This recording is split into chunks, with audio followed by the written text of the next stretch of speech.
Semua keadaan jiwa kita, hati kita, perasaan-perasaan kita sudah lebih dulu bahkan pernah dirasakan oleh Nabi Muhammad SAW. Kalau Anda pernah gelisah, Nabi dulu pernah gelisah.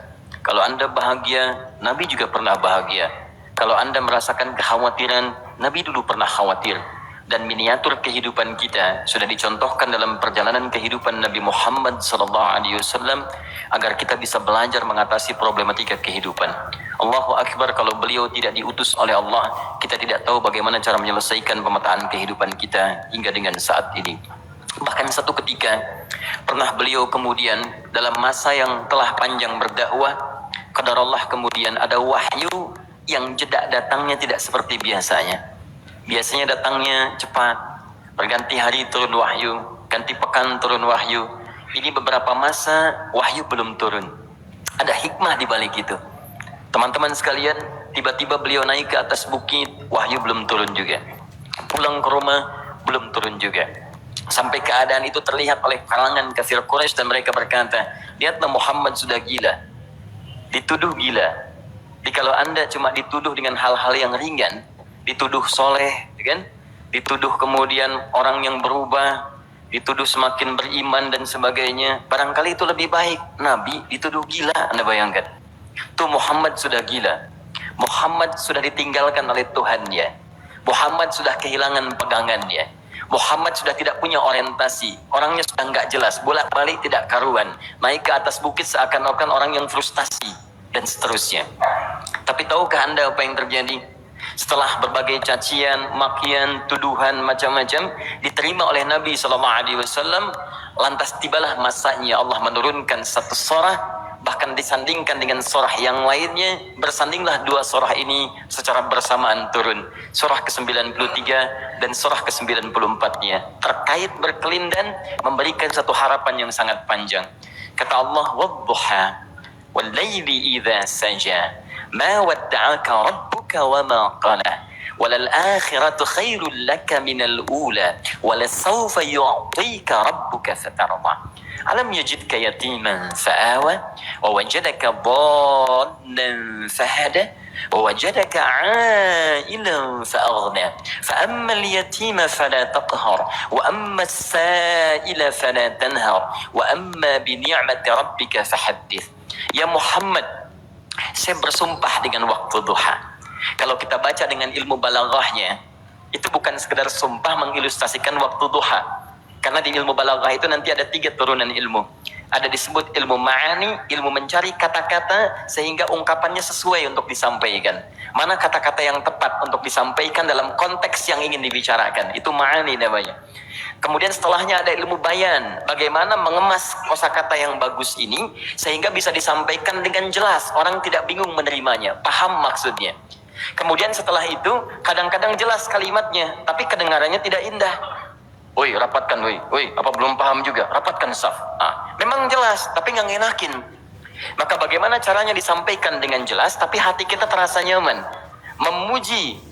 Rasanya nyaman diserahkan kepada Allah, tapi ada kebahagiaan, disampaikan tidak terasa tergurui, diperintahkan serasanya diberikan jalan untuk mendapatkan kebaikan. Maka yang ketiga disebut dengan ilmu badi' namanya. Ilmu menghiasi kalimat yang disampaikan sehingga terasa dengan nikmat. Turunannya nanti ada majaz namanya. Mengambil sebuah kalimatnya untuk diposisikan pada kalimat yang nyaman disebut dengan kinayah turunannya. Maka teman-teman kata Allah, wadduha, diterjemahkan demi waktu duha. Bukan sekedar waktu duha. Karena duha itu ada cahaya yang indah. Dirasakannya enak. Antum keluar waktu duha kan enak tuh. Berjemur, kata orang Sunda moyan gitu kan. Datang, bahkan sampai dianalisis ada vitamin D-nya bisa terasakan. Ya, kemudian setelah itu ada kenikmatan, enak suasananya. Seakan-akan dunia milik sendiri, yang lain numpang. Wah, nyaman keluar itu. Baik, jadi wadduha itu ingin bersumpah mengilustrasikan waktu kenyamanan yang pernah dilalui. Kalau dalam bahasa tafsir yang luasnya, saya bersumpah Muhammad, demi segala kenikmatan yang pernah engkau rasakan dalam hidupmu, seperti engkau merasakan cahaya duha itu. Engkau pernah senang, saya bersumpah dengan kesenanganmu. Engkau pernah tenang, saya bersumpah dengan ketenanganmu. Engkau pernah nyaman, saya bersumpah dengan kenyamanan yang pernah engkau rasakan. Wal laili idza saja. Dan aku pun bersumpah demi gelapnya malam. Demikian terjemahannya. Bukan sekedar gelapnya malam saja, itu sesuatu yang pekat. Ya, ini belakang kelihatan agak gelap nih. Untuk memberikan proyek, kesini aja Pak, saya cuma ngasih contoh ini. Contoh, saya bukan mengeluh, bukan, ingin memberi contoh. Ya, contoh pada ilustrasi yang mau saya sampaikan. Nggak apa-apa, biarkan saja. Saya mau contoh, kasih kata saja. Ya, ini belakang agak gelap untuk memproyeksikan cahaya ke sini. Tapi yang mau saya sampaikan, kalau gelapnya begitu pekat, semua cahaya ini nggak ada. Cahaya nggak ada nih, sama sekali tidak kelihatan. Saya mau tanya pada Anda, beraktivitasnya mudah atau sulit? Mudah nggak menemukan sendal Anda di luar? Belum tentu. Menemukan jalan keluar pun belum tentu mudah. Anda mesti meraba-raba jalan. Anda mesti kemudian melihat sesuatu dengan pandangan mata hati Anda. Raba, dan sebagainya. Sampai menemukan jalan itu pun belum tentu benar. Itulah yang disebut dengan gelapnya malam saja pekat. Kadang-kadang ada orang yang menghadapi satu kesulitan yang pekat, suasananya siang, cuman karena masalahnya begitu pekat seakan-akan membuat diri dia gelap. Jalan susah, limbung gitu. Kenapa gelap ya? Padahal terang. Karena masalah menggelimuti dirinya, seakan-akan dia diselimuti masalah yang gelap. Bimbang dia, makan gak enak, minum gak nyaman, dan seterusnya. Ya, biasanya makan ayam tenang, ini dikasih yang lebih enak juga rasanya pahit, gak enak zamannya. Maka kalau kita ilustrasikan dalam suasana tadi Muhammad, saya bersumpah, engkau pernah hidup nyaman, ataupun engkau mengalami masalah yang sangat pekat dalam kehidupan. Engkau alami sesuatu yang dahsyat, sampai engkau bingung, bimbang, pekat, mereka menuduhmu dengan macam-macam. Ma wadda'aka rabbuka wa ma qala. Saya pastikan kepadamu, dalam keadaan nyamanmu seperti dulu, ataupun engkau bimbang seperti sekarang, Tuhanmu tidak akan pernah meninggalkanmu ataupun menuduhmu gila. Orang-orang yang dekat dengan Allah Subhanahu wa ta'ala, maka Allah akan menjaganya, baik dalam keadaan yang tenang dan nyaman, ataupun dalam kesulitan yang luar biasa. Walal akhiratu khairul laka minal ula. Nanti saya akan tunjukkan kepadamu, jika kamu telah tabah dan sabar menerima cacian mereka, menerima tuduhan mereka, nggak apa-apa, ini kan muqaddimah. Masa kamu masih panjang? Kamu masih panjang dalam berdakwah, kehidupan kamu masih panjang membawa tugas dan misi. Kalau kamu belum bersabar pada yang sekarang, bagaimana dengan yang di masa depan?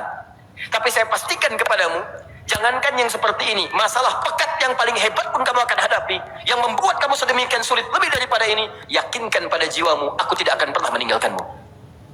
Ini prinsip dalam kehidupan kita. Jika Anda menggantungkan hidup kepada Allah, Anda bersandar dengan baik kepada Allah, maka ayat ini akan mengatakan, teman-teman sekalian, Allah tidak akan pernah meninggalkan Anda dalam setiap kehidupan Anda. Nanti, sekarang perjuangan. Kata Allah, walal akhiratu khairul laka minal ula. Nanti saat kamu tiba di akhirat, saya akan tunjukkan kepadamu ada yang lebih hebat yang tidak pernah engkau rasakan sebelumnya saat di bumi. Tidak akan ada lagi kesulitan yang kamu hadapi. Tidak akan ada lagi cacian yang kamu kemudian hadapi. Tidak ada lagi kemudian tuduhan yang kemudian kamu rasakan.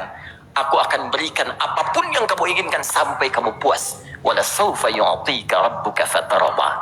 Nanti kamu pengen apapun, aku berikan. Kalau saufa masih ada jeda, ya. Kalau bahasanya wa yu'tika mungkin seketika.